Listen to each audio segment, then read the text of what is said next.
Disculpen la tardanza, hermanas, ya estamos listos. ¿Me ven bien? ¿Todo bien? ¿Me escuchan? Disculpen que les pregunto otra vez.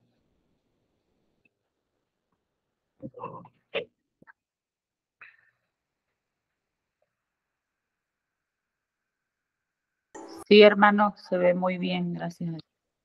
Bueno, vamos a empezar orando, entonces. Vamos a continuar con la enseñanza que veníamos realizando, o que empezamos acerca del libro de Daniel. Vamos a orar primeramente pidiendo a Dios la dirección y la ayuda, entonces. Oramos, hermanos. Padre, te doy gracias por esta mañana. En tu misericordia nos permites despertar, reconocer nuestra necesidad de ti, Señor, y a la vez también tener la bendición de abrir tu palabra. Tú hagas eh, misericordia con nosotros, mi Señor, al permitirnos abrir tu palabra, a poder leerla, al poder meditarla, al poder tener entendimiento, Señor, de lo que estamos analizando de este libro de Daniel. Por favor, te ruego que la enseñanza pueda ser de bendición, pueda ser grata delante de ti, sobre todo pueda ser tu Espíritu Santo guiándonos en todo tiempo, en todo momento, Señor. Y así sea, Señor, para gloria tuya, siempre en todo momento, Señor. Podamos glorificar tu nombre, Señor, por medio de este pasaje que estaremos leyendo, de estos capítulos, mi Señor, y de esta enseñanza. Pedimos a tu ayuda, Señor, porque realmente sabemos que son textos que pueden ser complicados, no entendibles quizá, o en acuerdo generalizado por toda la comunidad cristiana, Señor, pero permítenos tener entendimiento, Señor. Permítenos tener luz de lo que estaremos analizando y danos de tu gracia en el nombre de Cristo Jesús nuestro Señor. Amén y amén, Señor. Bueno, hermanas, gracias a Dios por sus vidas. Es grato saludarles por medio de este recurso en línea. Vamos a continuar con la enseñanza que tiene que ver con literatura apocalíptica y que evidentemente forma parte de lo que veníamos analizando de la escatología. Iniciamos en la clase anterior de esta serie analizando la estructura del libro de Daniel y en cierta manera fuimos analizando del capítulo 1 al capítulo número 6. Mencionamos 7 y 8, aunque no los profundizamos. El libro de Daniel, la mitad del libro es literatura, es narrativa, es decir, nos cuenta historias, nos está narrando sus acontecimientos, como siendo Daniel llevado al cautiverio juntamente con sus compañeros. También el capítulo 2 los sueños, o el sueño que tiene Nabucodonosor. El capítulo 3 Daniel, bueno, los amigos de Daniel o sus compañeros siendo amenazados con ser echados al horno de fuego, y realmente fueron echados al horno de fuego, pero Dios los rescató. El capítulo 4 vemos la locura de Nabucodonosor. El capítulo 5 vemos la caída del imperio babilónico, cuando estaba ya el rey Belsasar. Y el capítulo número 6 vemos el famoso pasaje de Daniel en el foso de los leones. Hasta ahí todo está tranquilo, todo es narrativa, todo son historias, muchas de esas historias las cuentan en las clases de escuela dominical para los niños, y son historias que conocemos, que nos gustan. En adelante, del capítulo número 7 al 12, es literatura profética, o son sueños, visiones que tiene Daniel y que evidentemente sí tienen ciertas complicaciones para poder entenderlas. Um, Hay varias, digamos, sistemas de interpretación, pero lo que vamos a hacer propiamente es leer los pasajes, leer esos capítulos e ir analizando y comentando, dado que afortunadamente en algunos capítulos el mismo libro nos da la interpretación y veremos en cierta manera los aspectos históricos de esta manera. Cuando vimos en literatura, bueno, propiamente el libro de Daniel, habíamos hablado de poder identificar cuáles eran los propósitos, o en cierta manera las preguntas medulares que nos podían dar respuesta de qué trata el libro de Daniel. Y habíamos preguntado quién gobierna realmente en la tierra y cómo debe vivir el pueblo de Dios en Babilonia, o en el cautiverio en este caso. Habíamos visto, y lo que vimos en los primeros capítulos, y va a ser la tendencia, es que quien realmente reina sobre el mundo es Dios. ese, ese cosmos que el Señor creó, esa tierra o esta tierra, Él es quien gobierna, aunque aparentemente y ciertamente hasta cierto grado Él permite algunas cosas, finalmente los reyes y gobernantes de la tierra son puestos por el Señor.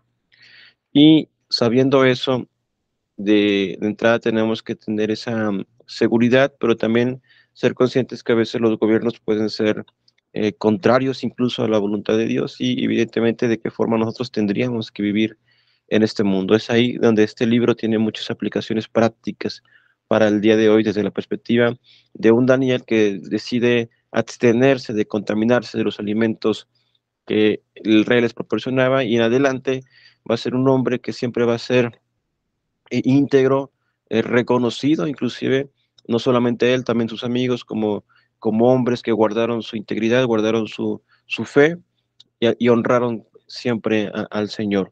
Entonces es un ejemplo de estos cuatro personajes, empezando por Daniel y Sadrach, Mesach y Abednego como hombres que aún en el sistema o en un sistema contrario a sus creencias, ellos se mantuvieron firmes, aún sin importar las consecuencias. En el caso de los amigos de Daniel, fueron arrojados al horno de fuego, Dios los libró, y Daniel también fue librado del horno, perdón, del foso de los leones. Es aquí donde recuerden que veíamos que el libro de Daniel tiene una estructura de quiasma o quiástica, en el cual son pasajes paralelos. Veíamos que 4 y 5 son paralelos, 3 y 6 son pasajes paralelos, 4 y 5 es paralelo, el, el 3 con el 6, el 2 con el 7 y 8, y el 1 con el capítulo 9, y de ahí en adelante quedan del capítulo 10 al 12 las visiones que son del futuro. Cuando me refiero a quiasma o quiástica, se refiere a que tanto el capítulo 4 como el capítulo 5, que son paralelos, tienen la misma temática. Recuerden, solo para recordar un poquito, Nabucodonosor es derribado en el capítulo número 4 por su orgullo, por su jactancia, y es llevado a ser una bestia. En el capítulo 5, Belsasar es derribado por su arrogancia, en ese pasaje donde hace fiesta, trae los utensilios que que trajo Nabucodonosor de Jerusalén, del templo de Jerusalén, y le aparece una escritura en la pared donde el reino de él va a caer, y ciertamente el capítulo 5 termina con la caída del reino de Babilonia. Y en el caso de los capítulos 3,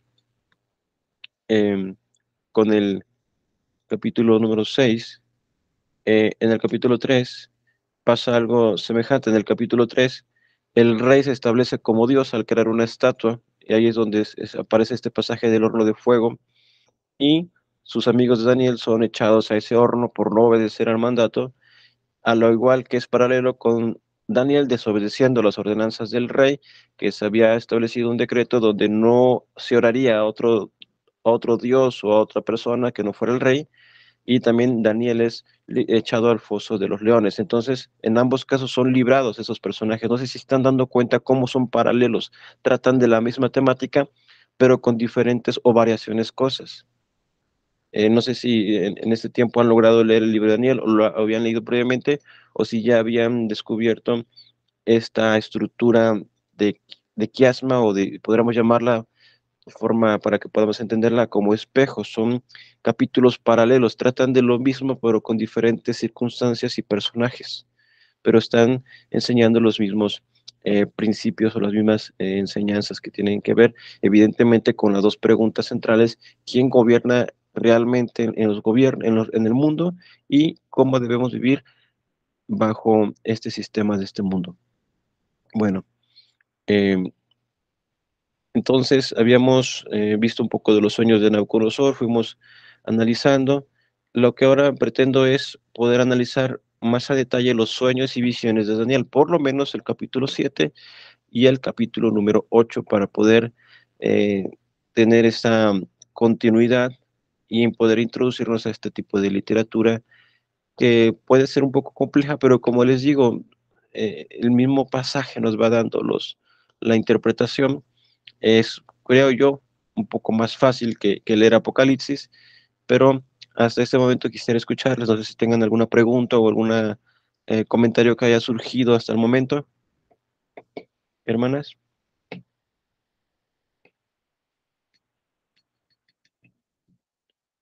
Si no, empezamos con la letra A de nuestra hermana Ana. ¿Alguna pregunta, hermana?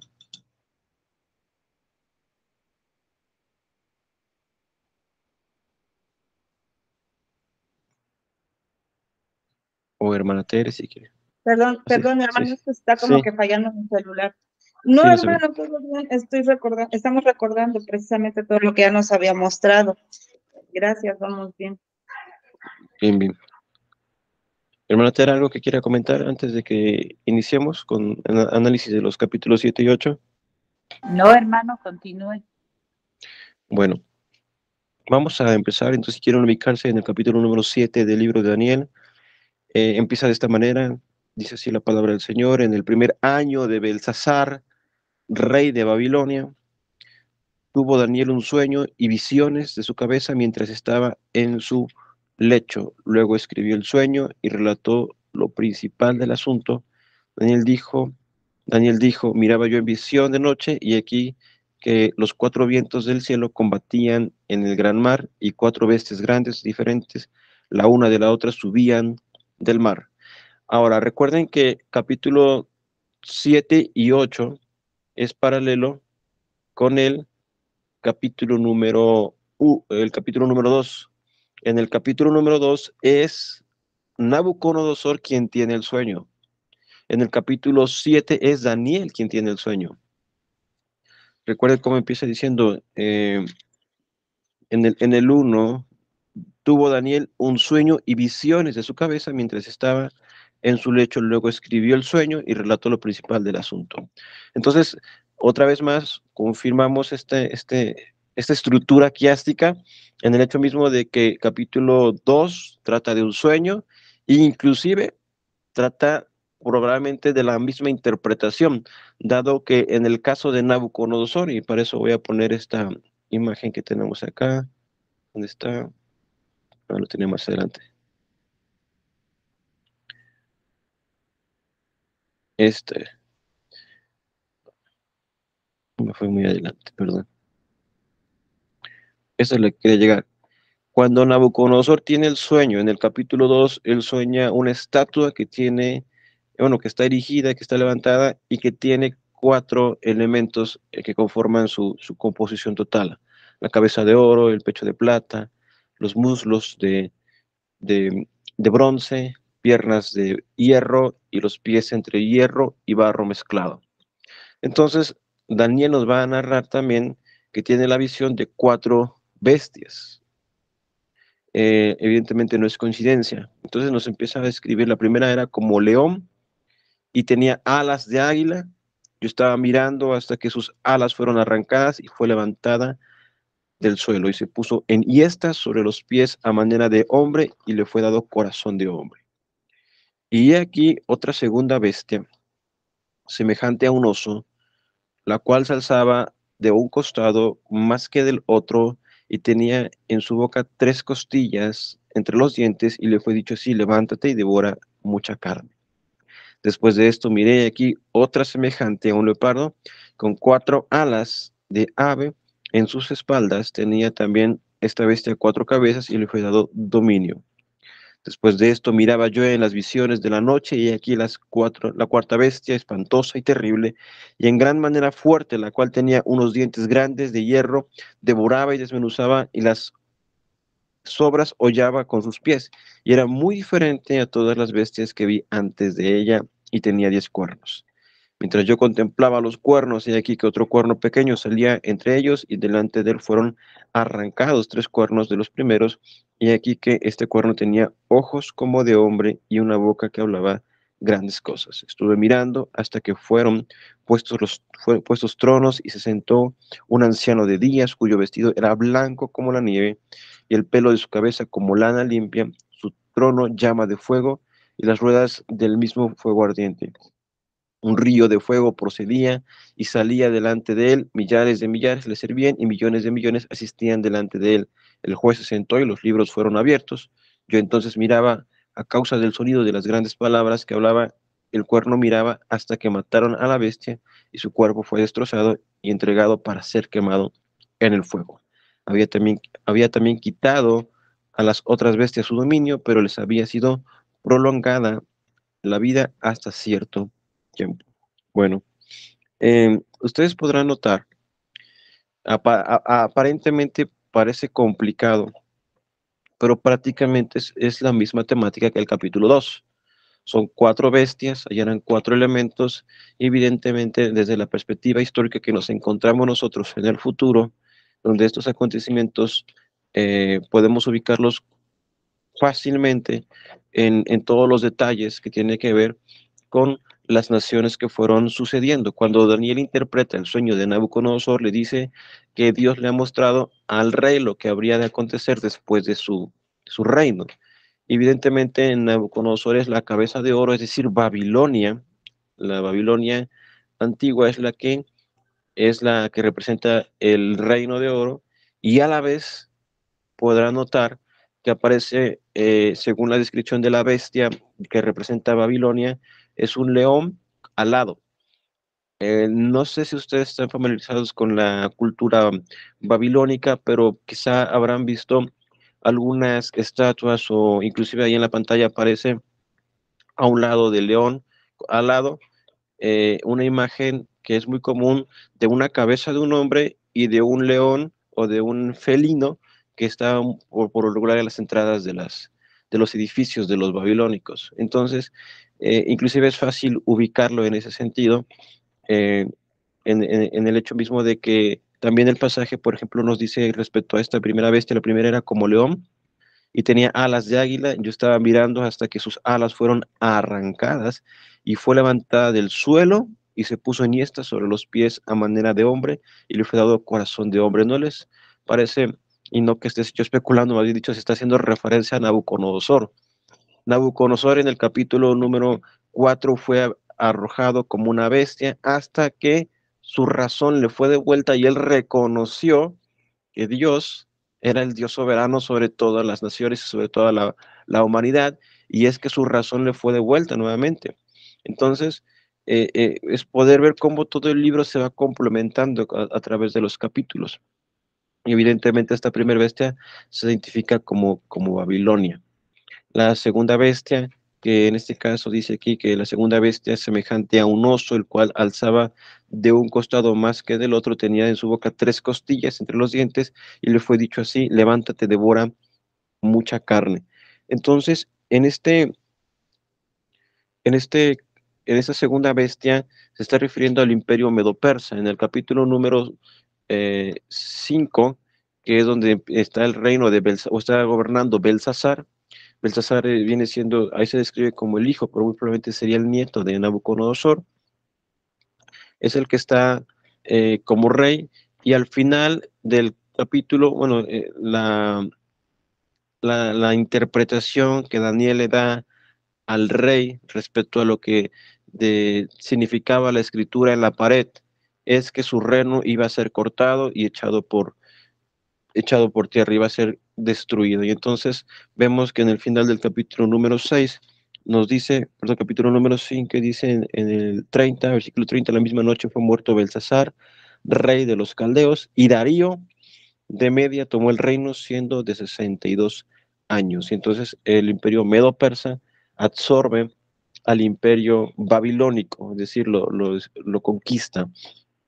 Y es ahí esta bestia que llegó a abarcar grandes territorios. Y aquí teníamos los mapas para que pudiésemos ver. Este era el imperio babilónico, que fue absorbido por el imperio medo-persa. Babilonia era esta región que está sombreada en color rojo, y el medo-persa llegó a alcanzar hasta Asia Menor. Esto ya se los había mostrado, solamente es para ir analizando este capítulo más a detalle. Entonces, voy a regresar a las bestias.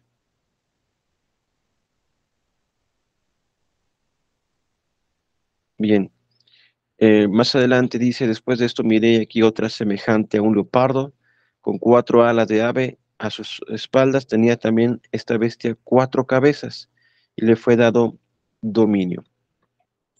Esta tercera bestia se identifica con el imperio griego, que evidentemente después del imperio babilónico, del imperio medo-persa, el imperio griego es el que vence al imperio medo-persa y se establece sobre sus territorios. Bueno, voy a adelantarlo un poquito solamente para que puedan ver esto. Este es el imperio conquistado por Alejandro Magno, por el imperio griego. El, lo que aparece en morado es Macedonia y Grecia.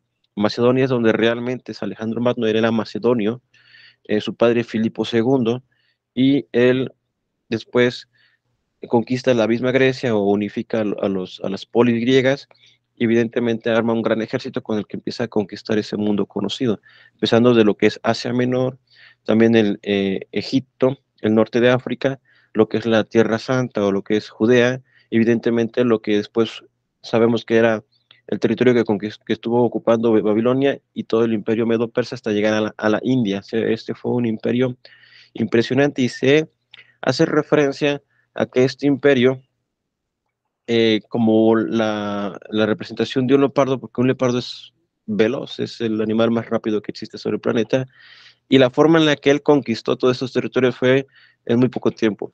Fue muy rápido la conquista de Alejandro Magno y a la vez también fue así de rápida fue su vida y su reinado. Y se dan cuenta, hay muchas ciudades que se llaman Alejandro. Por ejemplo, Alejandría de Egipto, está Alejandría de Aracosia, Alejandrópolis, Alejandría Aria, es decir, todo era Alejandro en ese imperio, no había otra cosa que no fuera Alejandro. Pero bueno, regresando otra vez a la lectura y otra vez a las bestias, después de esto miraba yo en las visiones de la noche y aquí la cuarta bestia, espantosa y terrible y en gran manera fuerte, la cual tenía unos dientes grandes de hierro, devoraba y desmenuzaba y las obras hollaba con sus pies, era muy diferente de todas las bestias que vi antes de ella y tenía 10 cuernos. Mientras yo contemplaba los cuernos, he aquí que otro cuerno pequeño salía entre ellos y delante de él fueron arrancados 3 cuernos de los primeros y aquí que ese cuerno tenía como ojos de hombre, una boca que hablaba grandes cosas. Bien,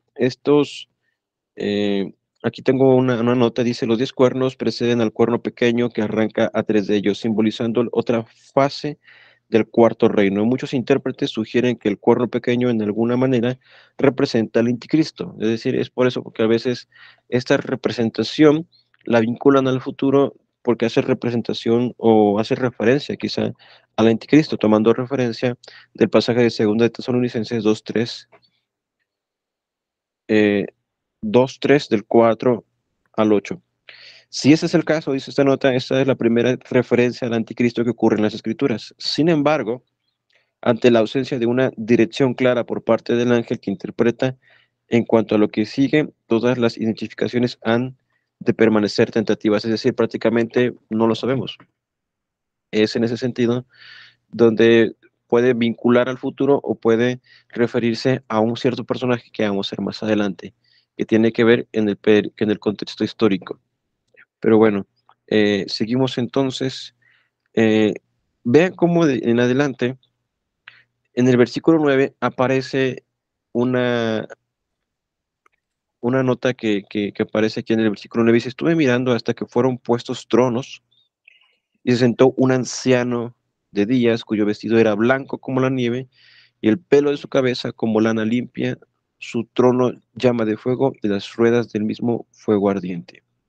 Un río de fuego procedía y salía de delante de él, millares de millares le servían. Permítame tantito.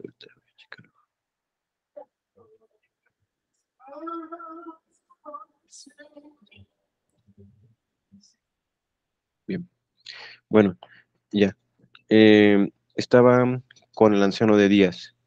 Pero más adelante decía, un río de fuego procedía y salía delante de él, millares de millares le servían y millones de millones asistían delante de él. El juez se sentó y los libros fueron abiertos. Miren más adelante, yo entonces miraba a causa del sonido de las grandes palabras que hablaba el cuerno, miraba hasta que mataron a la bestia y su cuerpo fue destrozado y entregado para ser llamado al fuego. había también quitado a las otras bestias su dominio, pero les había dado prolongada vida hasta cierto tiempo. Ahora, en ambos casos, en el sueño de Nabucodonosor en el capítulo 2 y en el capítulo, en este caso 7, en el sueño de Daniel, aunque hay varios detalles que nos llaman la atención, prácticamente la temática es la misma. Es decir, hay una roca no tomada o no arrojada por mano, la cual golpea a la estatua y la desmenuza. De tal manera que hace referencia de que es como cuando arrojaban el grano y el viento, lo que hacía era soplar y quitaba todo la basura. Era una forma, o sigue siendo quizá una forma todavía de limpiar el grano de todas las basuras o cosas que no sirven. Así de tal manera quedó desmenuzada la estatua. Inclusive hace referencia en el capítulo 2 que esa roca llegó a ser un gran monte. Vamos a ver más acá.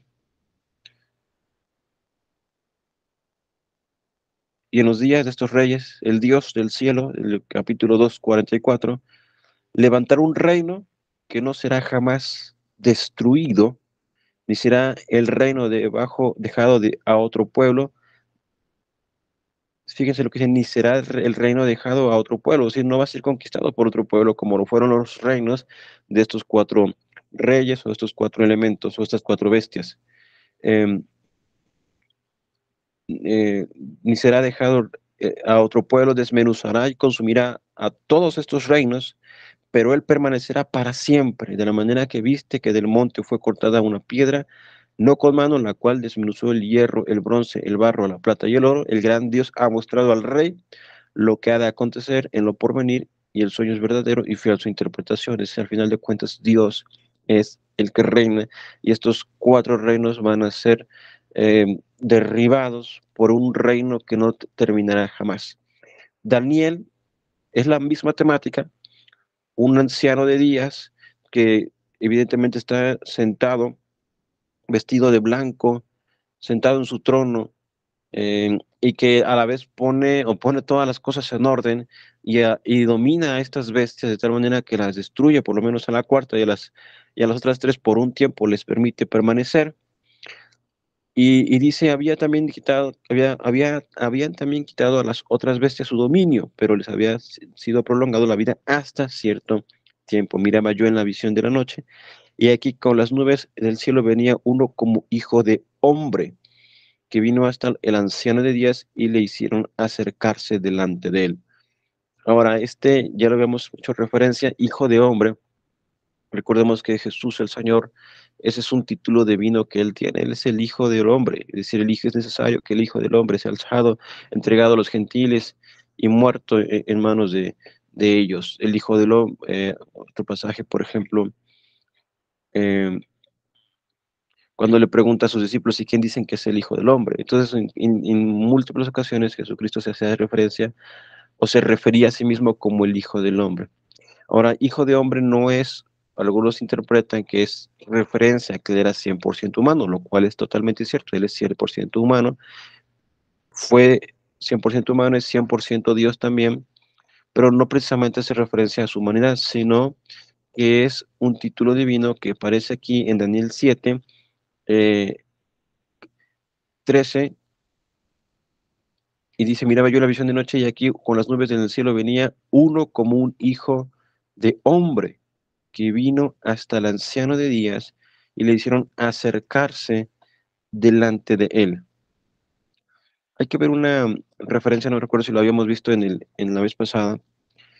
Buscamos Lucas 21-27 para confirmar esto. Lucas 21-27.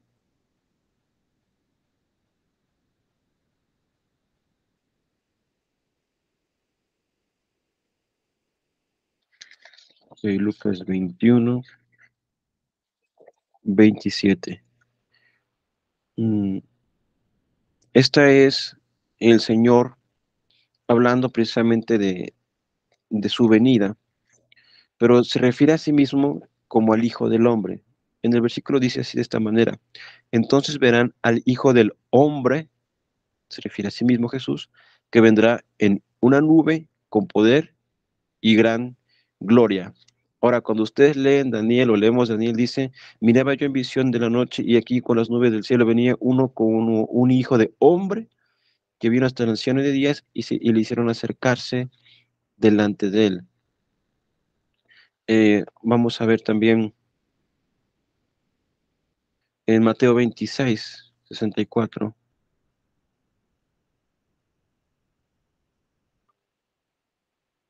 Mateo 26.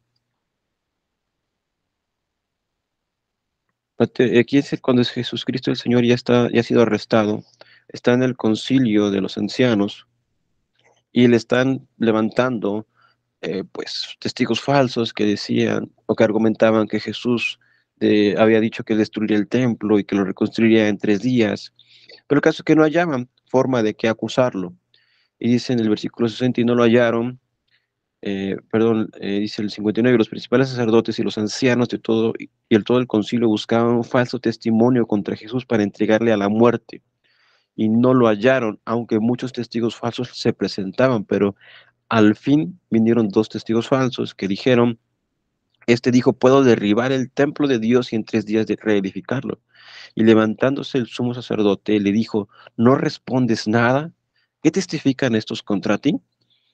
Mas Jesús callaba. Entonces el sumo sacerdote le dijo: te conjuro por Dios, el Dios viviente, que nos digas si tú eres el Cristo, el Hijo de Dios. Ahora vean cómo responde el Señor. Jesús le dijo: tú lo has dicho.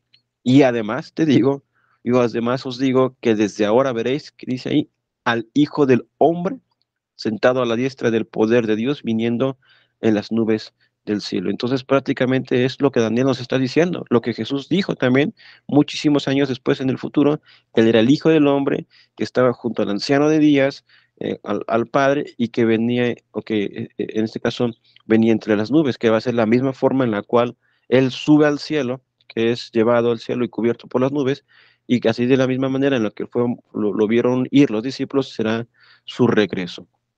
Y en este caso, no precisamente está hablando de ese regreso, pero sí está hablando de su poder y su autoridad y su dominio, porque vemos el siguiente versículo que dice: y le fue dado dominio, gloria y reino para que todos los pueblos, naciones y lenguas le sirvieran.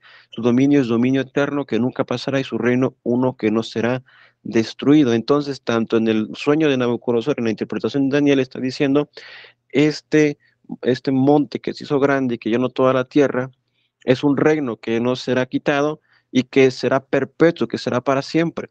Es lo que está diciendo aquí, que ya no está dando más detalles, está diciendo que hay un Hijo del Hombre, que en este caso evidentemente es Cristo, es el Mesías, y que evidentemente recibe su autoridad y su dominio sobre pueblos, naciones, lenguas, y su dominio es dominio eterno y nunca pasará. Entonces se dan cuenta cómo trata de lo mismo. Entonces Daniel dice: se me turbó el espíritu a mí, Daniel, en medio de mi cuerpo y las visiones de mi cabeza. Me acerqué a uno de los que asistían y le pregunté la verdad acerca de todo esto, y me habló y me hizo conocer la interpretación de las cosas. Dice en cuanto a esto, y aquí es lo interesante, porque el mismo pasaje, hermanos, después de todo lo que ya le he mencionado, va a decirnos la interpretación y evidentemente va a cuadrar con todo lo que hemos mencionado. Dice: estas 4 bestias son 4 reyes que se levantarán en la tierra. Aquí lo menciona como reyes, ella era como naciones, pero prácticamente es lo mismo. Después recibirán el reino los santos, después recibirán el reino los santos del Altísimo y poseerán el reino hasta el siglo eternamente y para siempre. Entonces tuve deseo de saber la verdad acerca de la 4 bestia, que era tan diferente de todas las otras, espantosa en gran manera, que tenían dientes de hierro y uñas de bronce, que devoraba y desmenuzaba, y las sobras hollaba con sus pies. Asimismo acerca de los 10 cuernos que tenía en su cabeza, y del otro que le había salido delante, del cual habían caído 3, y este mismo cuerno tenía ojos y boca, que hablaba grandes cosas y parecía más grande que sus compañeros. Y veía yo que este cuerno hacía guerra contra los santos y los vencía hasta que vino el anciano de días y se dio juicio a los santos del Altísimo, y llegó el tiempo y los santos recibieron el reino.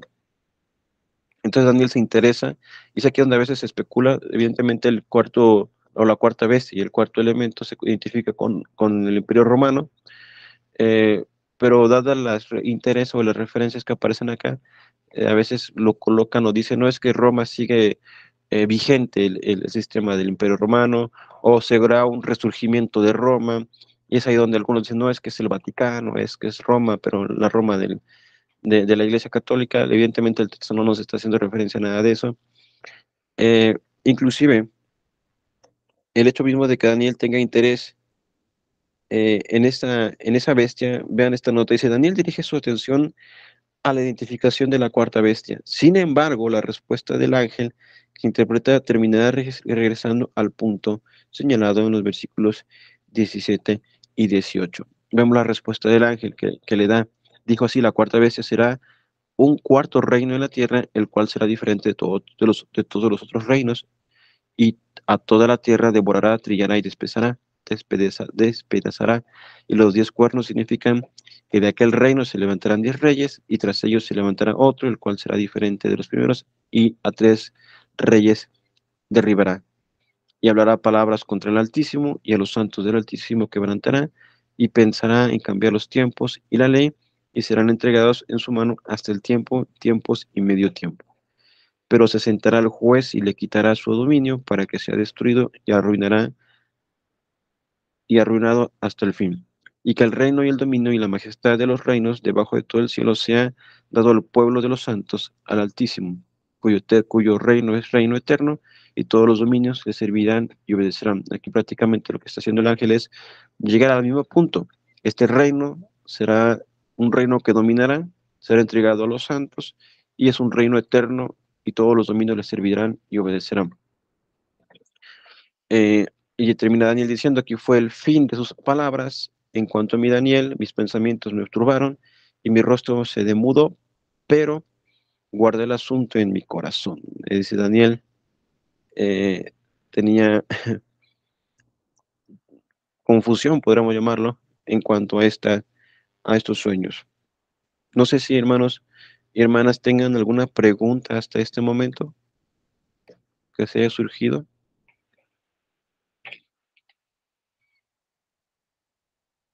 Hermano, Sí, perdón, aquí cuando se refiere al anciano de días, ¿de quién estamos hablando? Perdón.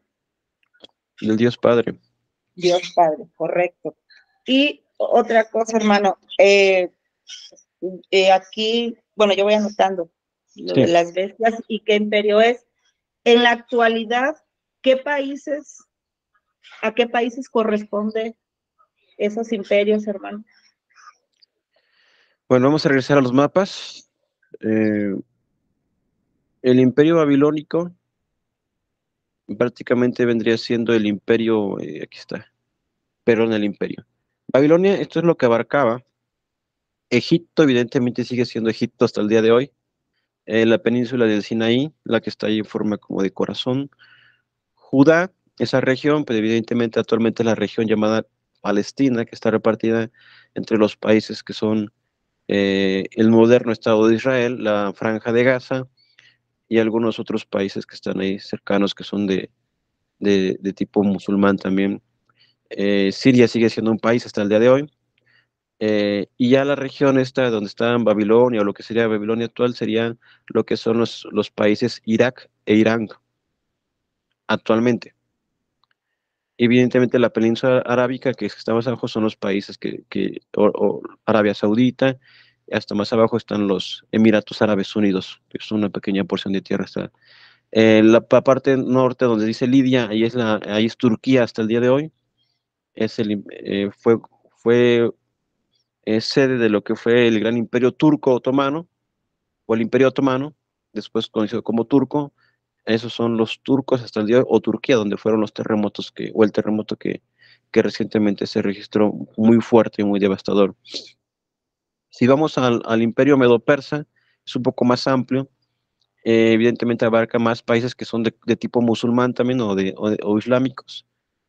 Y ya colinda con lo que sería Grecia, que Grecia sigue siendo hasta el día de hoy Grecia. Vamos para acá. tendríamos que notar, por ejemplo, a ver, el imperio de Alejandro, Grecia sigue siendo Grecia, Macedonia, Macedonia, Asia Menor, ahí es evidentemente es Turquía, eso ya lo vimos. Tendríamos que checar un mapa de Roma. Roma sí fue un imperio mucho más extenso, o quizá semejante, pero él hacia el occidente. Déjeme checar si aquí tengo un imperio, pero un mapa de Roma. Pero sí, viene siendo, el Imperio Romano abarcó lo que fue la península hispánica o la península ibérica, que es evidentemente España y Portugal. Conquistó la isla de Britania, que es la isla de Inglaterra. Conquistó también la Galia, que es lo que actualmente es Francia. El sur de Germania, que es Alemania. Conquistó la península itálica, bueno, de ahí surgen ellos, que es Italia. El norte de África, Egipto, y toda la región de Judea. Déjenme checar si tengo acá otro mapa. A ver si es este. Perdón, se cayó.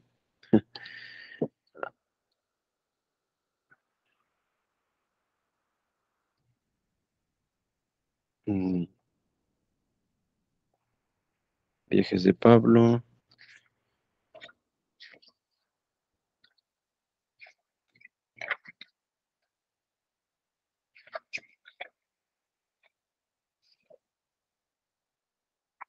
Mm, Se no tiene listo el mapa de Roma.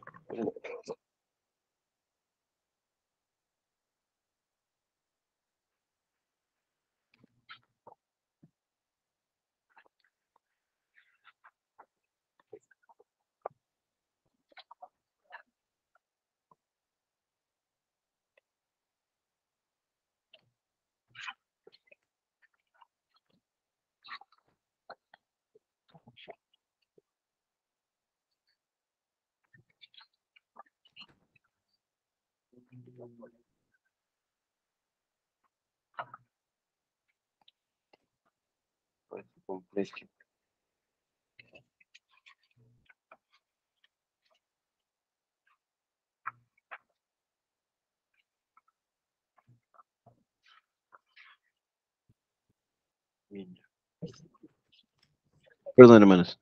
Bien, esto se lo voy a mostrar aquí en la pantalla. Espero que lo logren visualizar. Todo lo que está ahí coloreado, todo eso abarcó el imperio romano. Inclusive fue el primer ejército profesional de la historia.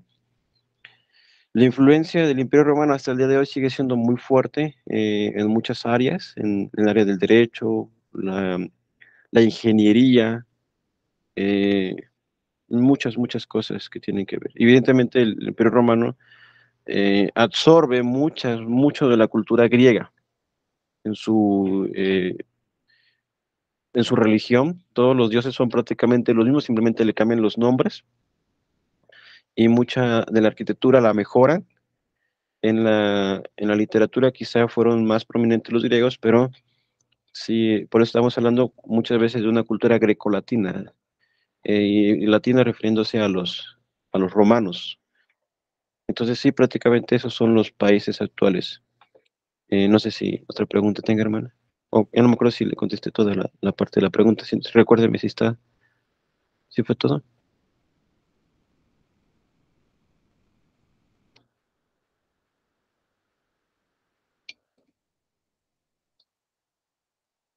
Hermana Ana. Sí, hermano, muchas gracias. Sí. ¿Alguna otra pregunta, hermana Tere? No, hermano, todo claro. Gracias. Bien.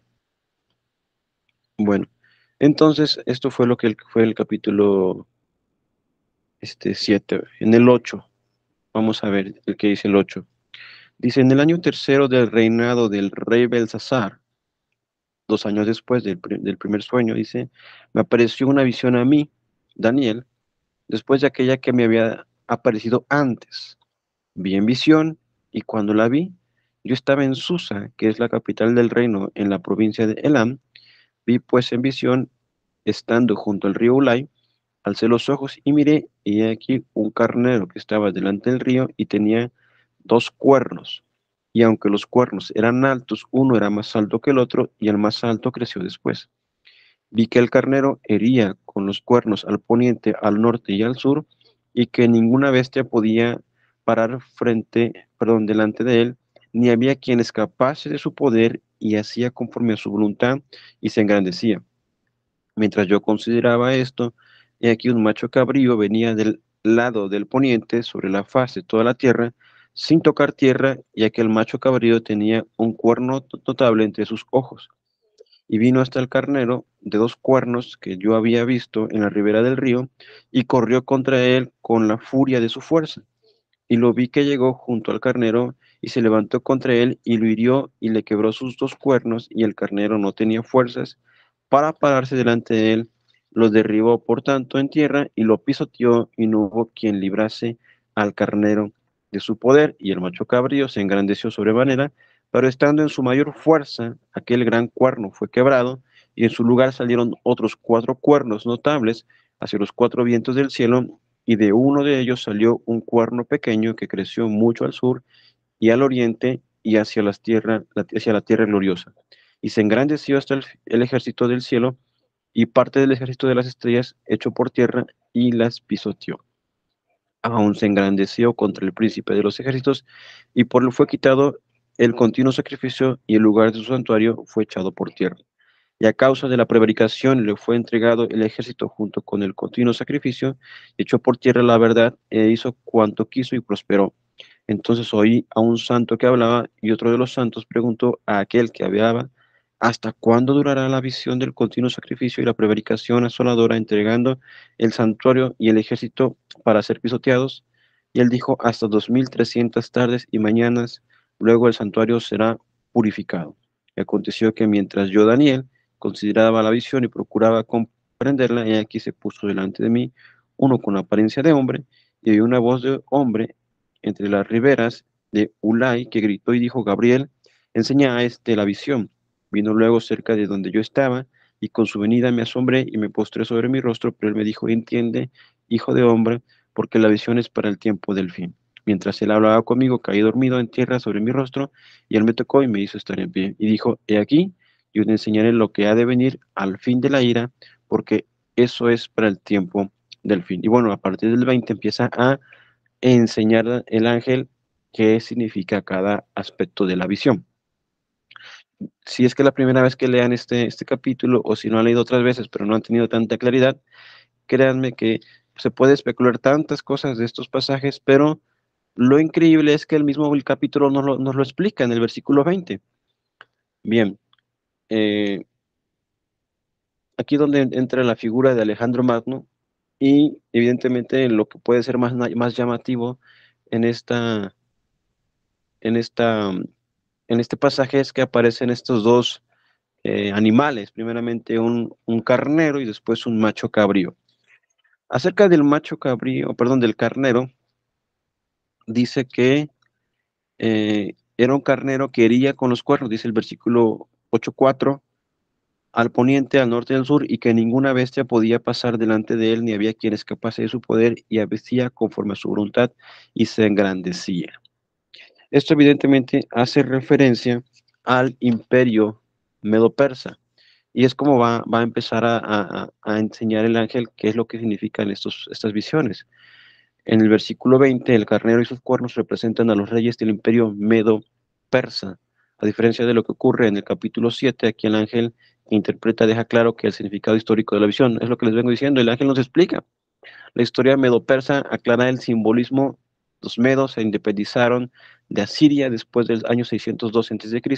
Los persas estaban bajo el control de los medos, pero eh, finalmente se elevaron a un lugar de prominencia cuando en el año 550 a.C., Ciro de Ashan derrotó al rey de Media, bajo cuyo dominio estaba Ciro.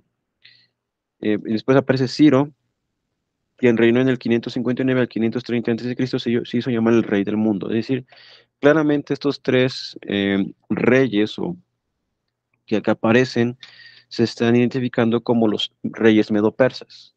Recuerden, se llaman medo-persa porque eran los medos, los de Media y los de Persia, que prácticamente se absorbieron o se unificaron, y eran los que después conquistaron Babilonia.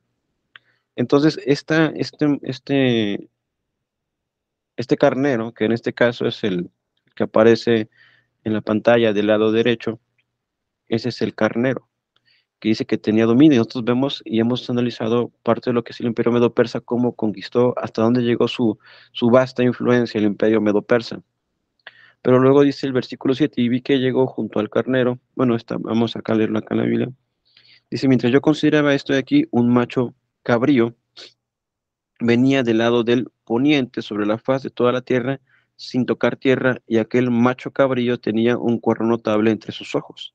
Y vino hasta el carnero de entre dos cuernos, que yo había visto que la ribera, y corrió contra él con la furia de su fuerza, y lo vi que llegó junto al carnero, y se levantó contra él, y lo hirió, y le quebró sus dos cuernos, y el carnero no tenía fuerzas para pararse delante de él, y lo derribó por tanto en tierra, y lo pisoteó, y no hubo quien librase al carnero de su poder. Es decir, este carnero que era invencible, y que se había enseñoreado de las naciones, viene este otro, macho cabrío, que simplemente viene a gran velocidad. Recuerden la imagen de Alejandro Magno conquistando a gran velocidad, y recuerden a la representación del imperio griego con ese leopardo que venía a gran velocidad y que embiste al carnero y prácticamente dice ahí, lo pisoteó, lo derribó, por tanto en tierra lo pisoteó, y no hubo quien librase al carnero del poder de Daniel.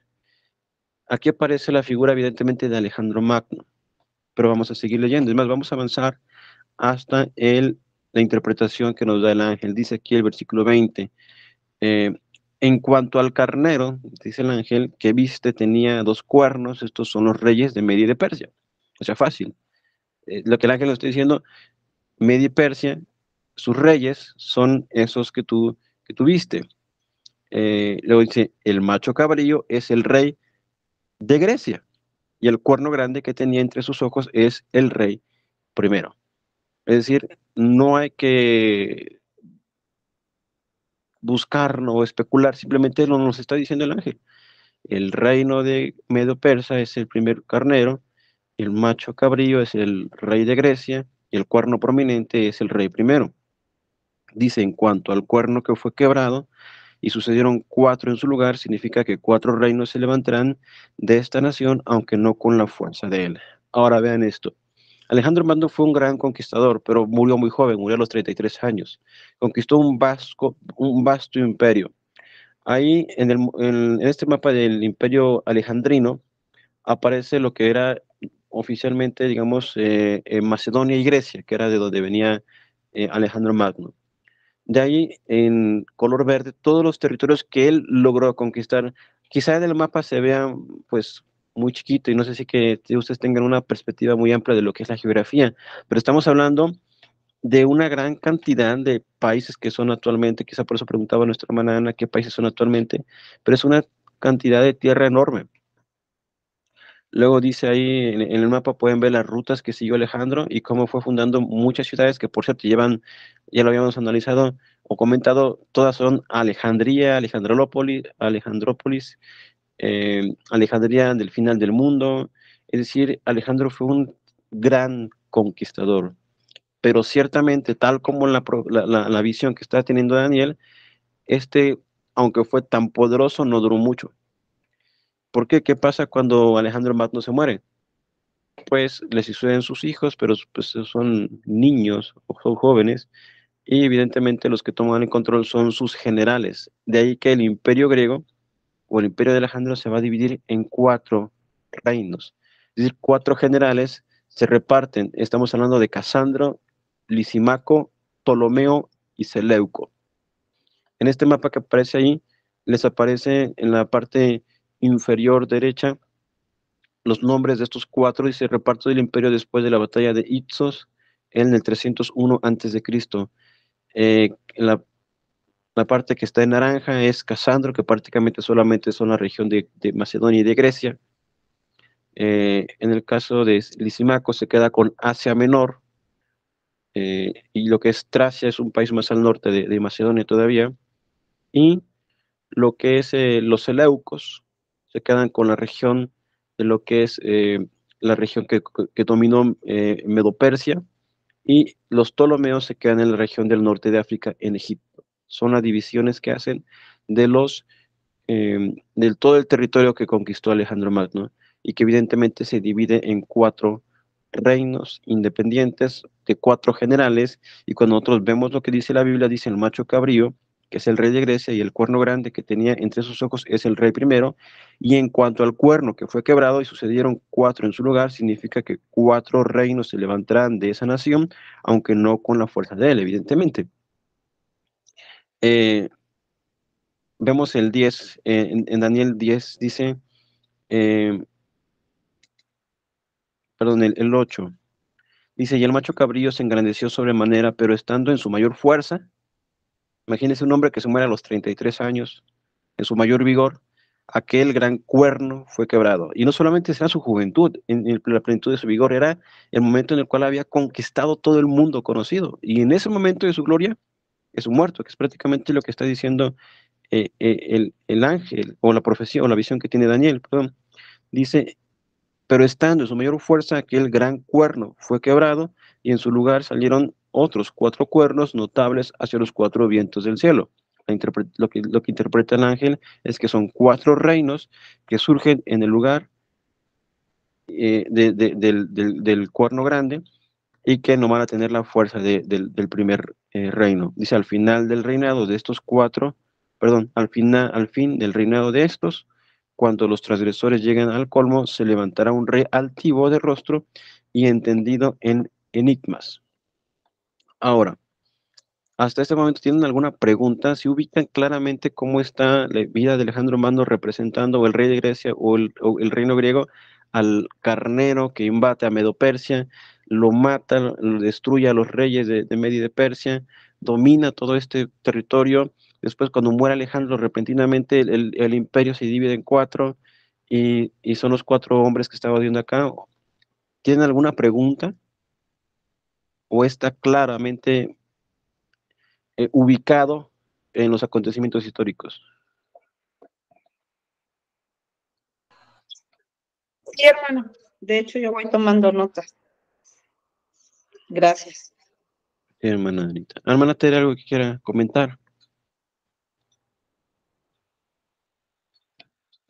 No, hermano, todo claro, pero sí le quiero preguntar que aquí en la Biblia, cuando hay otras citas bíblicas, eh, son quiásticas, que son espejos o son comparativas, porque Daniel, Apocalipsis,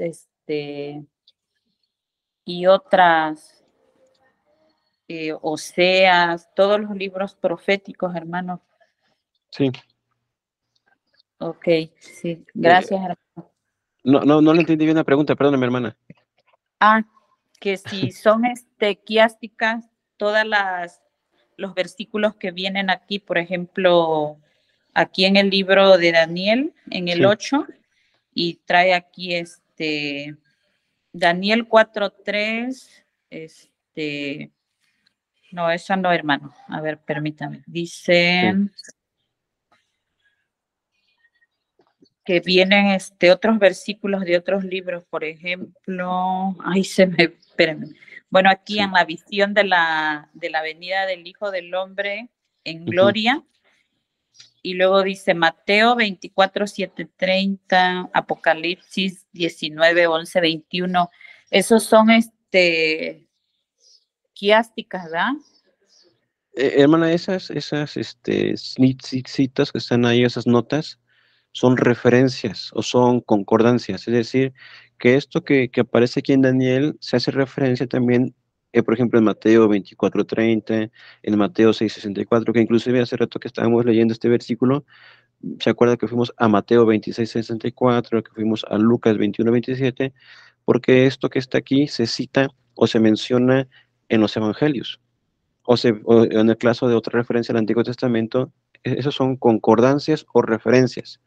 La estructura quiástica o el quiasma es un diseño literario o es el diseño de un libro que puede reflejarse, que tiene, en este caso Daniel, 9 capítulos y que los capítulos en cierta manera hablan la misma temática, pero con diferentes elementos. A eso se refiere un quiasma, eh, que hay varios libros que están escritos así, pero que en el caso de estas notas que a usted le aparecen aquí en la Biblia se llaman referencias o concordancias que nos vinculan a ese mismo tema, pero en el futuro, en el Nuevo Testamento, porque a veces es citado por el Señor o es citado por los apóstoles o nos hace referencia a algo que pasó acá.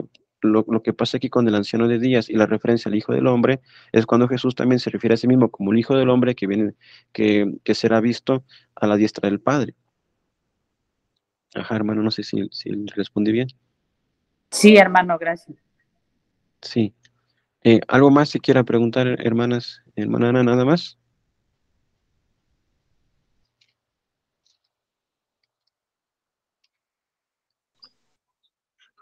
Perdón, eh, para que me quede claro, el macho Sí. cabrío es el rey de Grecia, pero ¿cuál es su nombre? Creo que ya me perdí. Bueno, el macho cabrío no, aquí en la visión no tiene, No lo nombra, perdón. Ajá. no lo nombra, pero en la historia es Ok, Alejandro Magno, o se identifica con Alejandro, el conquistador.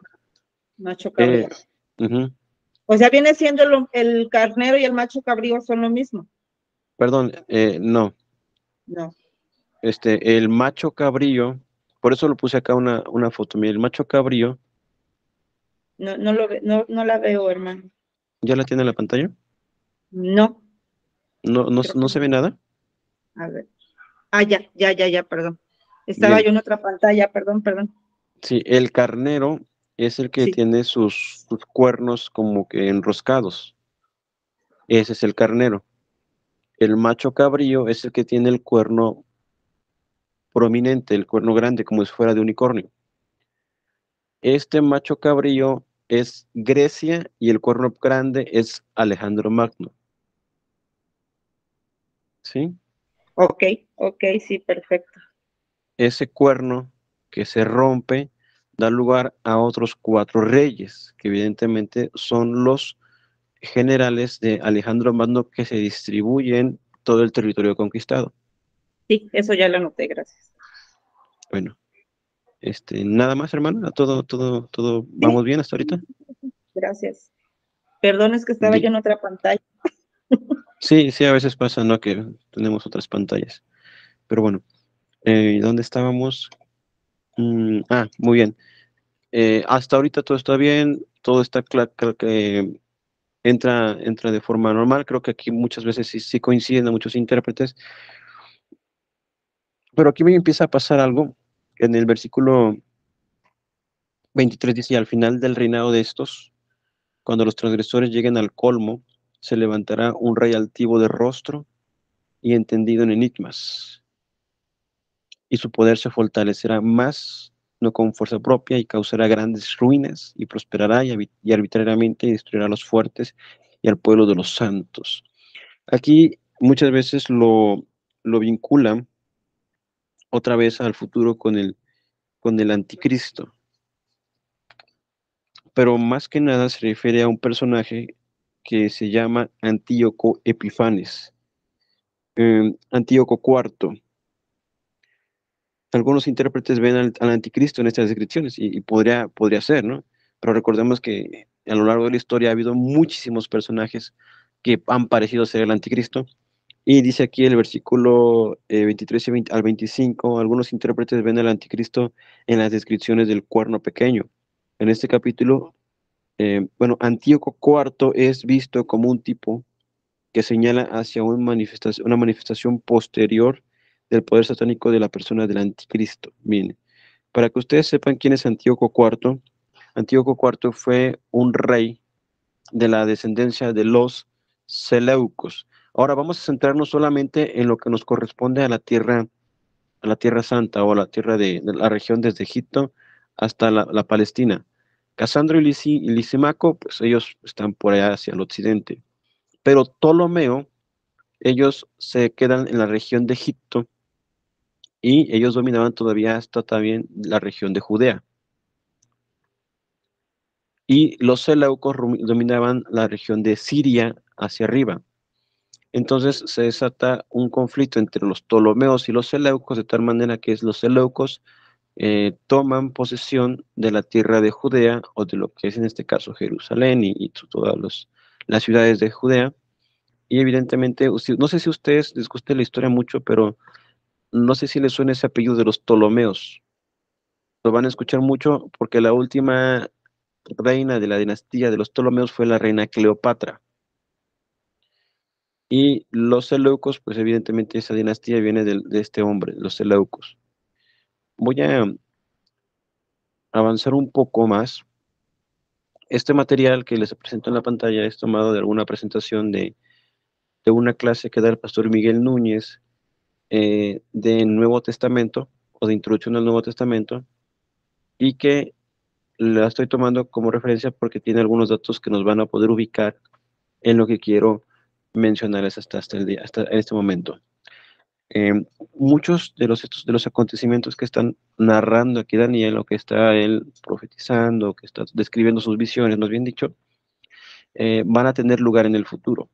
No es que vayan a ocurrir o estén ocurriendo en el momento. Inclusive el hecho mismo de que Daniel esté profetizando, o que su libro mismo proféticamente esté anticipándose a los acontecimientos geopolíticos que acontecerán en el mundo, es una evidencia de que Dios es Dios y que la Biblia es verdad, porque esta profecía tan específica, tan clara, anunciada anticipadamente varios años antes de que ocurriera, pues es la evidencia de que el Dios de la Biblia es verdadero, porque ¿quién puede hacer eso? Inclusive en el libro del profeta Isaías, en el capítulo 44, en el versículo 7, Dios hace un reto hacia los dioses falsos. Y el reto era que tenía que ver en el hecho mismo que solamente el único Dios verdadero puede anticiparse a los tiempos y puede anunciarlo por venir y que se cumpla. Inclusive también el hecho mismo de que un profeta profetizara y que lo que se anunció por su boca no se cumpliera, es que era un profeta falso. Entonces todo esto nos va a dar lugar al hecho mismo de que lo que está en la Biblia es verdad, de que los acontecimientos que describió mucho tiempo antes ocurrieron.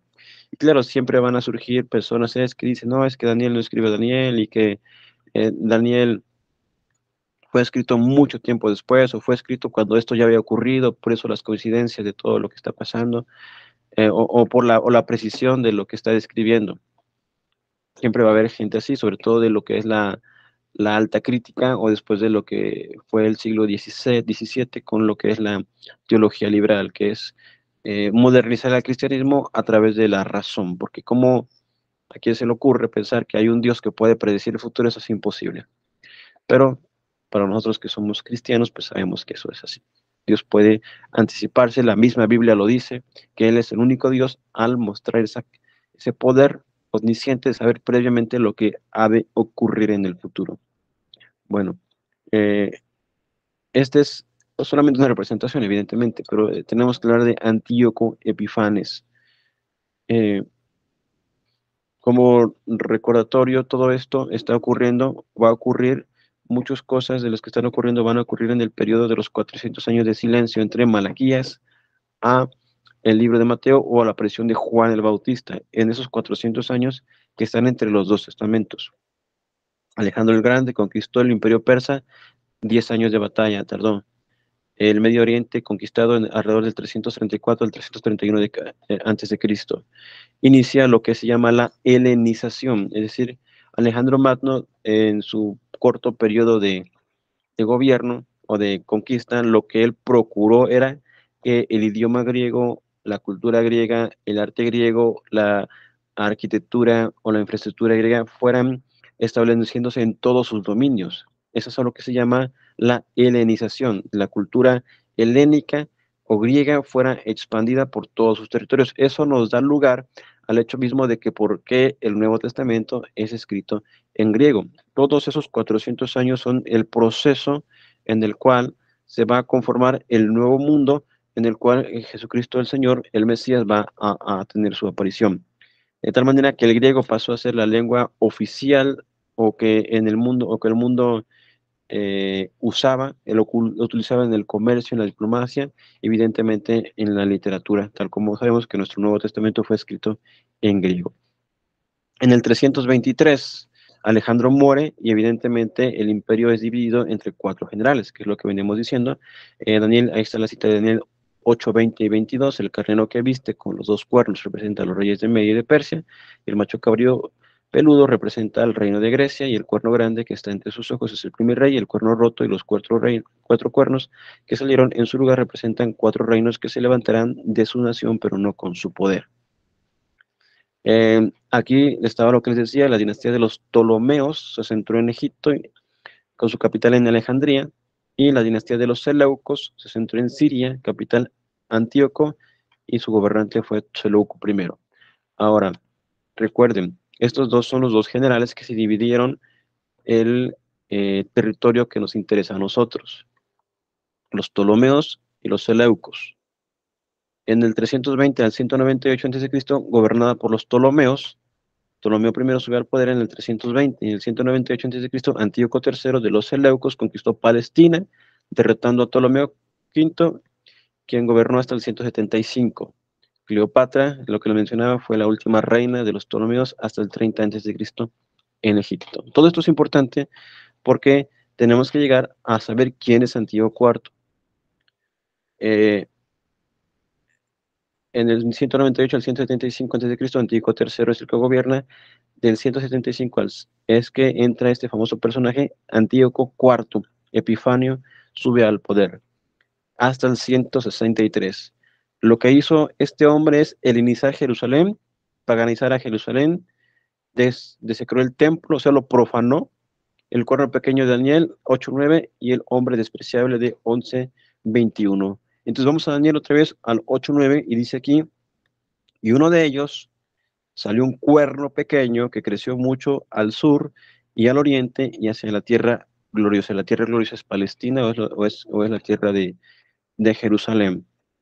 Y se engrandeció hasta el ejército del cielo y parte del ejército y las estrellas echó por tierra y las pisoteó. Aparentemente pudiese ser que es una visión como que apocalíptica, tomada de Apocalipsis, pero se está refiriendo que el ejército y las estrellas hecho por tierra se refiere a los judíos, a los que estaban sirviendo en el templo, todo ese servicio que fue restablecido después del cautiverio, después de los 70 años de la cautividad. Zorobabel, pues creo que está más acá adelante. Bueno, me voy a esperar un poquito. Si ustedes han leído el libro de Nehemías, el libro de Esdras, primeramente Esdras, lo que ocurre ahí es que se decreta que regresen los judíos a Jerusalén y que reconstruyan el templo y reconstruyan la ciudad. Entonces regresan en esa primera comitiva de judíos a Jerusalén, empiezan en la reconstrucción del templo, después viene Nehemías y reconstruye las murallas de Jerusalén y se restablece otra vez el culto, el pueblo empieza nuevamente a adorar al único Dios verdadero. Tal se cumple lo que Jeremías había profetizado, que regresarían del exilio, que es de lo que trata el capítulo 9, al principio, cuando Daniel, siendo ya un Daniel anciano, él dice que estaba leyendo el libro del profeta Jeremías y dice, miré atentamente los libros en el número de los años de que habló Jehová al profeta Jeremías que habían de cumplirse las desolaciones de Jerusalén en 70 años. Es decir, Daniel en el capítulo 9 está diciendo, Señor, ya han pasado 70 años, están por cumplirse los 70 años, y yo no veo que vayamos a regresar o que el pueblo que fue exiliado vaya a regresar a la tierra prometida. Sin embargo, sí regresa Zorobabel, regresa Nehemías, regresa Esdras, restablecen el culto, pero en ese contexto es que aparecen de Alejandro Magno y pues los conquista otra vez, o sea, estaban dominados por el imperio medo-persa, y el medo-persa, al ser derribado por el imperio griego, ahora pasan a ser posesión del imperio de Alejandro. Y cuando se dividen los imperios, o se dividen el imperio los generales, a Antíoco le queda, perdón, a los Ptolomeos le quedan esa posesión, y a los Seleucos le queda la parte del norte de la región de Siria. Y después lo que vimos acá atrás es que los Seleucos pelearon contra los Ptolomeos y le quitaron la región de Palestina. y los Ptolomeos fueron restringidos solamente hasta lo que es el territorio de Egipto, donde posteriormente se da esa dinastía, o ya se da en ese momento, hasta la vida de Cleopatra, la última de las dinastías de los Ptolomeos. Los Seleucos se centraron en Siria, lo que les estaba comentando. Bueno, este hombre, Antíoco Epifanes, va a ser un hombre perverso, terriblemente, que va a identificarse con ese personaje, que va a hacer guerra, que va a dominar, que va a echar por tierra y va a pisotear a este pueblo que ha sido restablecido el culto. Dice, aún se engrandeció contra el príncipe de los ejércitos y por él fue quitado el continuo sacrificio y el lugar de su santuario fue echado por tierra. Este hombre llega a profanar este templo.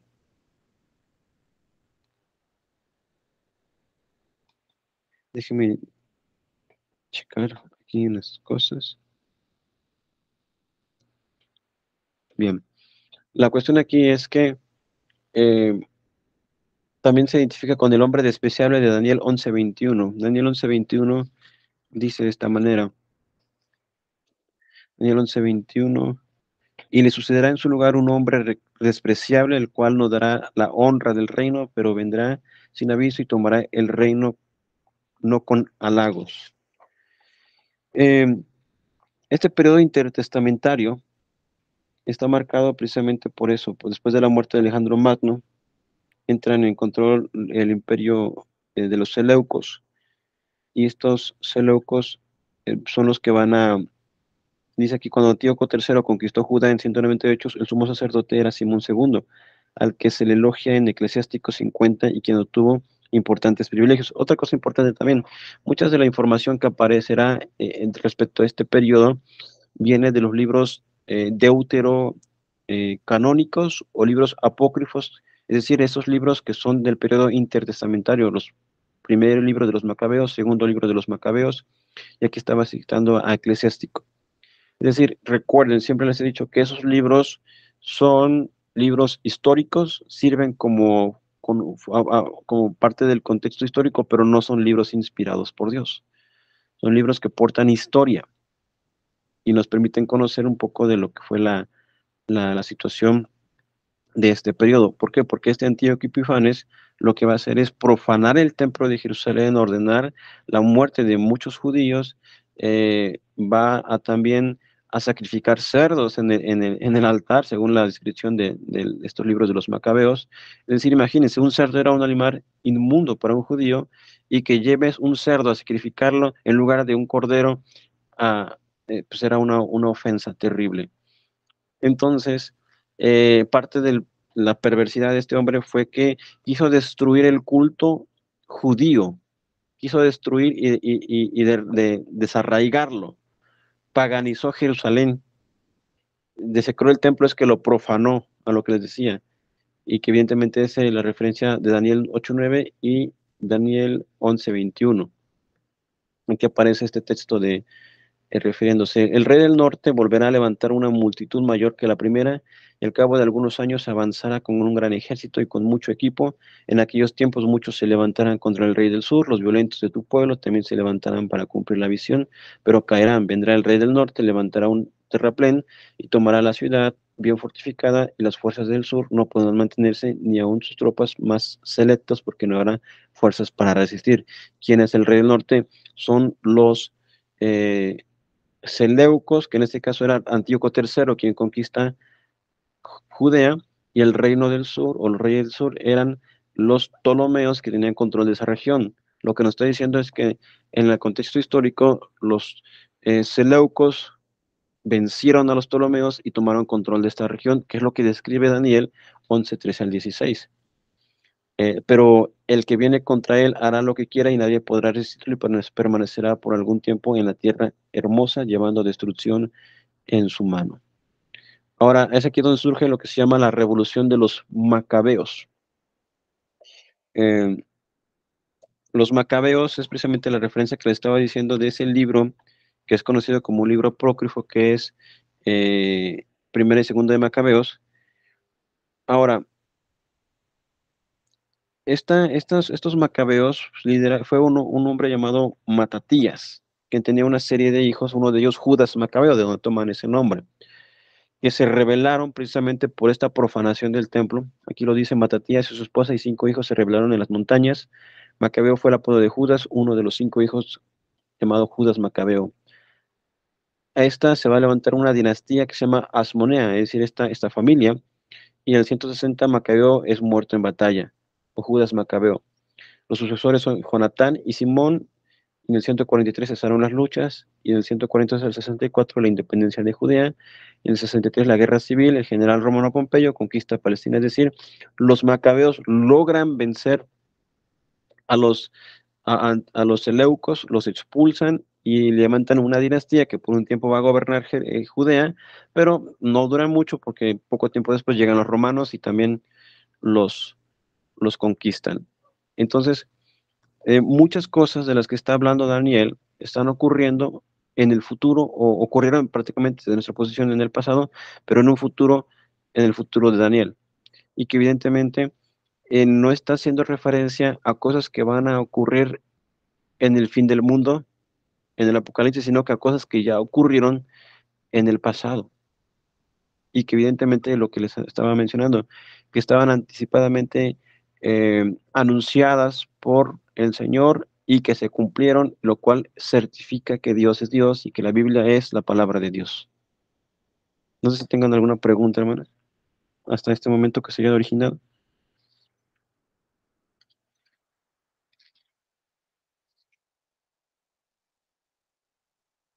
Hermana Ana, o hermana Tere. No, hermano, ninguna pregunta. Todo claro, gracias. Sí. Hermana Anita, ¿algo que quiera comentarnos? Perdón, hermano. Me quedo pensando lo que es vivir en ignorancia, hermano, ¿no? Cuando no sabe uno todo ese contexto, ¿no? Que, que muchas veces, pues precisamente por eso, ¿cómo pudiera yo decir encontrar las palabras correctas, ¿no? Ah, cuando uno, es lo mismo que le digo, cuando uno no sabe y vive en esa ignorancia, pues es muy fácil creer ciertas situaciones, ¿no? Y lo que usted está diciendo en este momento son hechos que pasaron en el tiempo de Daniel, y que precisamente ahorita todo eso quieren como que meter miedo, como que seguir especulando, ¿no? Que son cosas que van a suceder o que nos va a suceder con el fin del mundo y de los tiempos, ¿no? Me quedo pensando en esa parte, hermano. Sí, sí, vienen, bueno, tenemos que, recuerden que apenas vamos empezando. Apenas vemos, sería esta la tercera clase, ¿no? Que empezamos viendo que en cuanto a la venida de Cristo, eso es inminente, el Señor va a venir, es lo que debemos estar seguros todos, que Él volverá. Con eso después quise empezar a analizar toda la literatura apocalíptica, empezando con Daniel, porque Daniel también es un libro que, recuerden, hasta ahorita solamente analizamos capítulos 7 y 8 para ubicar estas profecías. Todavía nos falta analizar lo que son las llamadas 70 semanas de Daniel y saber cómo se interpretan, ¿no? O cómo la interpretan históricamente, inclusive mencionar algunas otras posturas, porque algunas personas hacen referencia a que se interpretan en el futuro. Pero bueno, hasta ahorita creo que vamos bien, es la forma en la que quiero que vayamos analizando poco a poco, que vayamos paso a paso para después ubicarnos más en lo que es Apocalipsis. Pero sí, ciertamente muchas cosas eh, toman estos pasajes para ubicarlos en un futuro, pero son cosas que ya ocurrieron pues en cuanto al libro de Daniel. Bien, ¿algo más que quieran comentar, hermanos? Prácticamente después en el 8, lo que va describiendo el ángel es prácticamente cómo va a actuar este hombre, o cómo actuó, más bien dicho, y su poder se fortalecerá, más no con propia fuerza, y causará grandes ruinas y prosperará, y hará arbitrariamente y destruirá a los fuertes y al pueblo de los santos. Con su sagacidad hará prosperar el engaño de su mano, y en su corazón se engrandecerá, y sin aviso destruirá a muchos y se levantará contra el príncipe de los príncipes, pero será quebrantado, aunque no por mano humana. Imagínense este hombre que se levanta a tratar de destruir, en este caso, al pueblo de Israel, destruir el culto, destruir todo. Era imposible que ocurriera porque evidentemente aún no había venido el Mesías.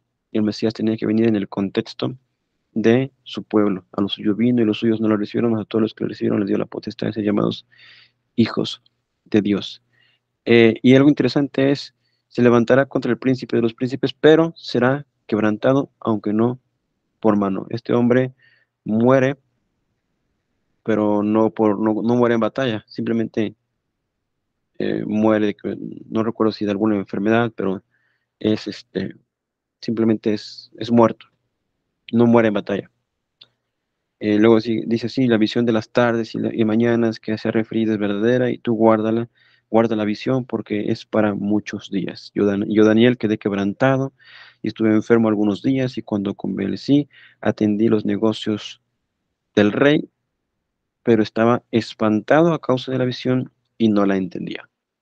Bueno, ese es el caso del capítulo 7 y el capítulo 8 del libro de Daniel. Espero que haya quedado claro. Si hay preguntas también pueden hacerlas. No precisamente ahorita, sino también posteriormente si que ha quedado alguna duda. Les recomiendo que puedan leer sus Biblias y que también todos estos datos de Alejandro Magno, del Imperio Griego, ustedes los pueden constatar en los datos históricos. No es algo que sea simplemente especulación, son evidencias históricas que nos permiten confirmar. Y es así como los intérpretes lo han hecho a lo largo de los siglos, o por lo menos de los primeros 18 siglos que ubicaban esta forma de interpretación del libro de Daniel. Y que evidentemente, como les digo, es una forma en la cual podemos ver que lo que Dios dice anticipadamente se cumple. Es una evidencia de que Él es Dios. Bien, hermanas, ¿alguna pregunta más? ¿Algo que quieran comentar más respecto a lo que estábamos analizando? Hermano, ahí usted nos está dando la clase de lo que ya pasó, pero falta la clase de lo que tiene que acontecer, como el que se tiene que construir el tercer templo y la abominación, bueno, del falso Cristo que se va que va a querer, que se va a levantar y va a querer que lo adoren a él y que la palabra dice que se va a meter ahí al templo a que lo adoren y que va a hacer casi lo mismo que fueron a hacer ahí, que quemaron el puerco y todo eso. ¿Es cierto eso, hermano? Es lo que, por eso le digo que vamos poco a poco. Sí, de cierta manera, existe una semejanza o un paralelismo con lo que se interpreta en el futuro. Nos falta ver todavía los capítulos de Daniel 9 y 10 y 11, perdón, del 9 al 12, donde Daniel va a hablar de la abominación desoladora, que todavía va a ser algo más que va a ocurrir, pero ya en el tiempo del Nuevo Testamento, con la conquista, perdón, la destrucción del templo de Jerusalén en el año 70 por parte del en general Tito, donde el templo de Jerusalén va a ser destruido, los sacrificios van a ser terminados y los judíos van a ser expulsados. Ciertamente sí se tiene la creencia o la interpretación de que vendrá una especie de anticristo, ser como lo describió usted, pero otra vez les digo, vamos paso a paso, poco a poco, para llegar a ese punto. Ahorita lo que estamos viendo es literatura apocalíptica en el libro de Daniel, con la intención de llegar a ese punto, hermanos. Sí, ver qué tantos de esa interpretación, que sí es verdad y que es, bueno, no precisamente que no sea verdad, sino me han dicho cómo la interpretan distintos sistemas de interpretación en el caso del anticristo. Miren, la interpretación llamada dispensacional, que a lo mejor ustedes no la han escuchado así como tal, pero es una interpretación la que se ha tenido casi siempre o la que más comúnmente conocemos, en la que es muchas cosas de las que comenta la hermana Tere se creen de esa manera. Sin embargo, ese tipo de sistema da lugar a muchísimas especulaciones. Cuando si ustedes tuvieran no sé, en 1914, el anticristo, ¿quién sería? Sería el emperador Guillermo, el emperador de Alemania, que fue el que es uno de los participantes de la Primera Guerra Mundial. Si vivieran en la época de Napoleón, dicen Napoleón es el anticristo. Si vivieran en la época de la Alemania nazi, serían Hitler es el anticristo. Dirían que Saddam Hussein era el anticristo. Dirían que Putin es el anticristo. Dirían que el Papa es el anticristo. Dirían que Obama es el anticristo. Dirían que Trump es el anticristo. Es decir, ese tipo de interpretación da lugar a muchísimas especulaciones y dependiendo de cómo vaya la historia de la política en el mundo, pues va a decir este y este. Y eso ha generado muchísima frustración, de tal manera que en el 2000 se iba a acabar el mundo, en el 2006 se iba a acabar el mundo, en el 2012 se iba a acabar el mundo y hasta el día no ha acontecido eso. Es decir, nosotros necesitamos una interpretación seria, firme y con bases y con evidencia que nos permita tener una certeza de lo que estamos enseñando. Porque si yo, como muchos otros, empezamos a decir que Cristo va a venir como que en marzo, que va a venir como que en septiembre, y que yo siento que en estos próximos 10 años, y que les digo que, claro, eso puede ser en cualquier momento, pero muchas veces ese tipo de predicaciones empiezan a ser muy sensacionalistas porque es lo que la gente quiere escuchar. Y yo siento que ya Cristo viene y nosotros seremos la generación que lo veremos venir en las nubes. Y es cierto, puede que sí, pero la intención de ese tipo de enseñanzas es mover la fibra de la gente, las emociones y vender. Lo que tratamos de hacer aquí es sentarnos con detalle, con calma, paso a paso, punto a punto, con evidencia, mostrar esto es esto, según la perspectiva histórica que tenemos y tomando en cuenta todos los aspectos hermenéuticos de una hermenéutica gramatical. Recuerden, hermenéutica es la ciencia o el arte de la interpretación bíblica y que tenemos que tomar en cuenta la gramática, los aspectos que son literales, los tipos de estilos literarios y evidentemente también los contextos históricos tal como lo estamos haciendo acá. Entonces sí, primeramente vamos a ir llegando a esos puntos que si hay milenio, que si no hay milenio, que si hay son esa división. Miren, precisamente por ello, perdón,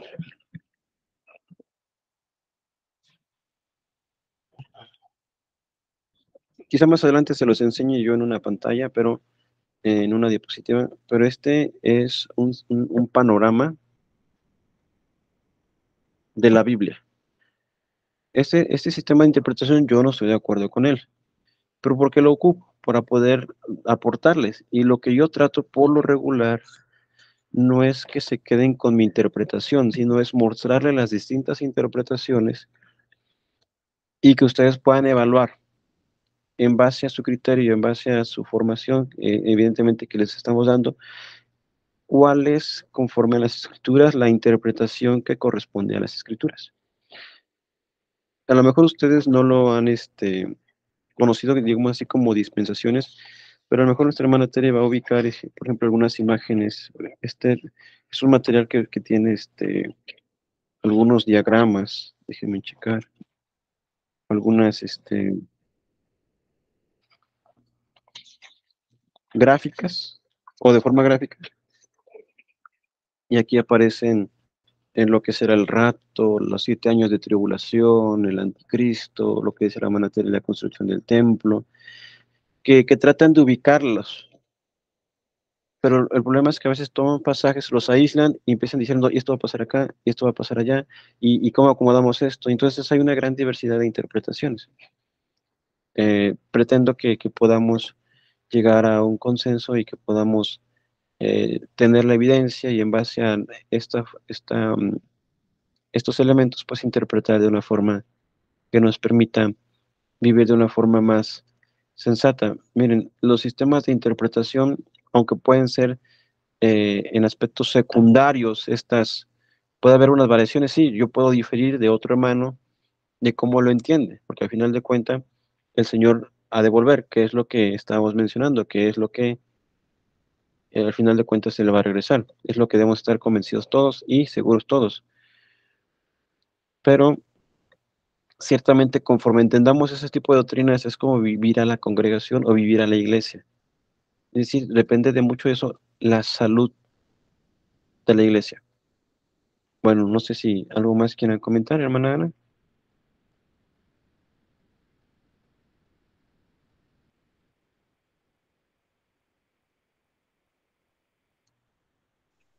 Muchas gracias, hermano. Como siempre, es muy edificante escuchar todo su clase. Gracias. Bueno, bien. Vamos a orar entonces, a dar gracias a Dios que nos permite estar en esta enseñanza y pedir que nos ayude, que nos siga ayudando y que pueda ser de bendición para ustedes, para mí, para los hermanos que nos pueden escuchar y que pueda ser de bendición también para ellos y que pueda glorificar a Dios sobre todas las cosas. Oramos entonces. Padre, te doy gracias por esta mañana. Tu gracia nos es manifestada a nosotros. Bendito es tu nombre. Gracias por tan grande misericordia y bondad que has tenido para con nosotros. Ruego que nos permitas tener luz y entendimiento y que tu gracia nos guíe, tu Espíritu Santo ilumine nuestro entendimiento y podamos comprender la verdad de tu palabra, Señor. Te deseamos, te anhelamos, te necesitamos, mi Señor. Gracias por la bondad que has dado a nosotros. Gracias por tu misericordia que no se aparta de nuestras vidas y permite que nuestra mente pues pueda eh, ser iluminada por ti. Permite que en lo que resta de las actividades en este día y las clases posteriores puedan ser de mucha bendición. Gracias te doy, Señor. Sé con nosotros en cada momento de nuestro día, en el nombre de Jesús. Amén, Señor. Amén, hermanos. Dios les bendiga, entonces, gracias por su tiempo. Muchas gracias, hermano. Bendecida tarde a todos. Bendiciones.